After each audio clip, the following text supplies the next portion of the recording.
All right. To football we go. 69 days until week 1 of the NFL season kicks off. Nice. ESPN's latest article ripped off the most underrated player for all 32 teams. For your Minnesota Vikings, the man of the hour was, drumroll please, defensive lineman Harrison Phillips. Kevin Seifert noted Phillips' 8th-ranked run-stopping ability last season and mentioned just how badly the Vikings need for a run-stuffing lineman after ranking near the bottom in multiple defensive rushing categories in 2021.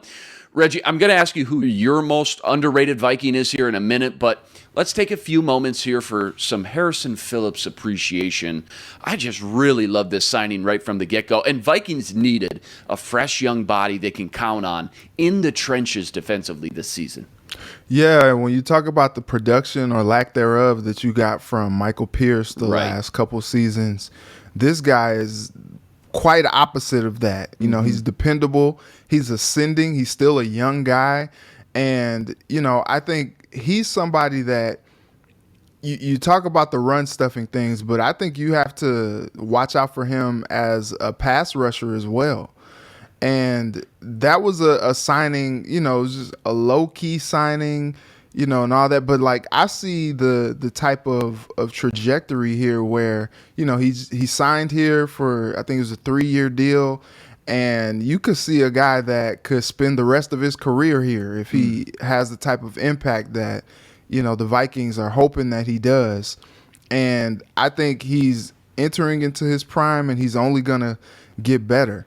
And he has the right attitude. You know, you love the nickname Horrible Harry. You know, he's going to disrupt some things there. And I think when you talk about guys that are bought in, like he's all the way bought in to what the Vikings are trying to build on that defensive side. Plays right into Ed Donatell's defense. And I'm just excited to see what he does to just really blow up games from the interior standpoint. Yeah, you know, I can't say for certain, but watching him on tape, almost a foregone conclusion, Harrison Phillips is a big fan of BetOnline. BetOnline, number one source for all your betting needs. MLB to NFL, BetOnline offers the latest news, scores, and updates and makes betting easy. Go to betonline.com today. That's betonline.com. So I watched a ton of Harrison Phillips coming out of Stanford, and one thing that always jumped off the tape for me was his motor. I mean, he's a guy who plays through the whistle on every snap and gives you 100% effort and tries to win every single snap. Like you mentioned, he's never been known for getting after the quarterback, you know, much, and sent 1.5 sacks for his career, but that's okay if he's not this big pass rushing menace. You got Hunter, za'darius, some other guys you got to do that for you.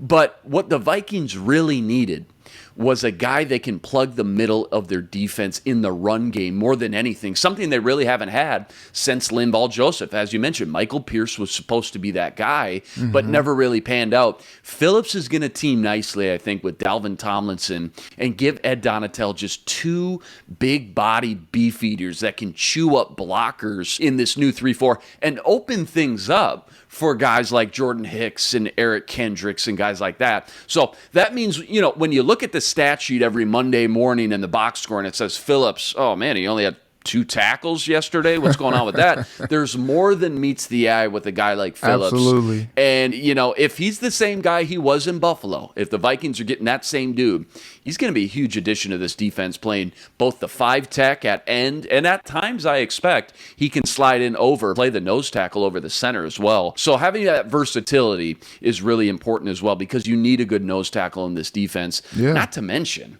you may know more about this than I do, but he's apparently one of the nicest dudes off the field. Huge part of the community outreach program, staying active in any way he can by helping the community wherever he is. He was known for that in Buffalo. Super pumped about Harrison Phillips in purple this year. Okay, I bought you some time there, Reggie. You had a chance to think about it. Who's your most underrated Viking on this roster as we sit here today? There's so many that I can go with, but I think my first thought is Brian O'Neill. Gotta be, right? Well, I think it's interesting because, like, he finally gets his due this past season, you know, making the Pro Bowl. Pro Bowl. And you're just like, okay, All right. But I still just don't think if you said Brian O'Neill to like 75, 85, 90% of the people around the country, they'd be like, who? Right. Who, does he sell insurance? Is that my insurance salesman? Yeah. Yeah. Yeah. Is he an accountant? I don't know. Who is that? Like, it sounds like a guy that you see on a billboard or something like Right. that. Like, just come on, shop with me. But it's just crazy because like the Vikings know what's up. You know, before the season started, they signed him to a 5-year, $92 million deal. So like, they know that he's very valuable to this team.